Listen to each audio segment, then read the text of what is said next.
Malamang kapag baboy ang ulam, favorite na favorite ng karamihan yan. Pero pasintabi rin po sa mga hindi kumakain ng karne ng baboy. So ito ang gagawin natin ngayon dito sa ating liempo. Ilalaga muna natin ito. Papalambutin lang natin siguro mga 15 minutes. Timplahan lang natin ng paminta, asin, tapos dahon ng laurel at konting tubig para sa ating pampalambot. Habang naghihintay tayo ng paglambot ng ating isinalang na karne, gagawa muna tayo dito ng sausawan. Meron ako ditong yogurt. Isang sachet lang ng yogurt yung ating gagamitin dito. Tapos meron din tayo ditong mayonnaise. Mga around 2 tablespoon lang ng mayonnaise, okay na yon. Tapos pigaan lang natin ng lemon. Kung walang lemon, kalamansi, okay lang. At syempre, para may pampaalat, lalagyan natin ng iodized salt. Huwag mo rin kalimutan, gadgaran ng bawang. Kaya nga tinatawag itong garlic mayo sauce. Tapos, halu-haluin lang natin bahagya at lagyan natin ng paminta.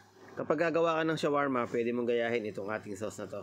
So okay na itong ating sausawan. Dadako naman tayo dito sa ating nilalagang liempo. Ngayon naman hanguin na natin at tapos na nga yung pagpapalambot.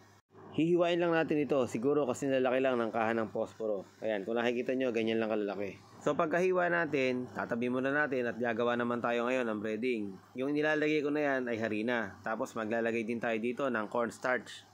Mga 5 kutsara ay pwede na. Tapos titimplahan natin ito ng garlic powder. Pagkatapos ng garlic powder, paminta lang. Okay na yan, halu-haluin lang natin. Tapos, kukuha tayo ng mga 2 kutsara. Lalagay natin dito sa ating hiniwang karne ng baboy. Lagyan natin ng 1 pirasong itlog at haluin natin ng haluin hanggang sa lumapot.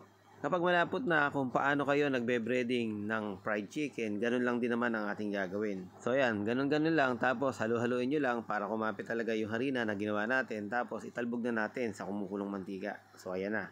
Kapag na golden brown, pwede na nating hanguin. Diba? Ang ganda. Para kang gumawa ng fried chicken, pero liempo ang gamit. So, ito na. Tikiman time na tayo.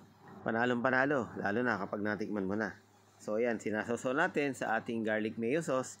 At panalong panalo talaga yung lasa niyan kapag natikman mo. Narinig mo naman kung gaano kalutong. Kaya talagang perfect na perfect. Lalo na kapag may harapan kayo. Meron kayong mga party, meron kayong mga handaan, pwede nyo gayahin to. So yun lang, salamat. God bless sa lahat.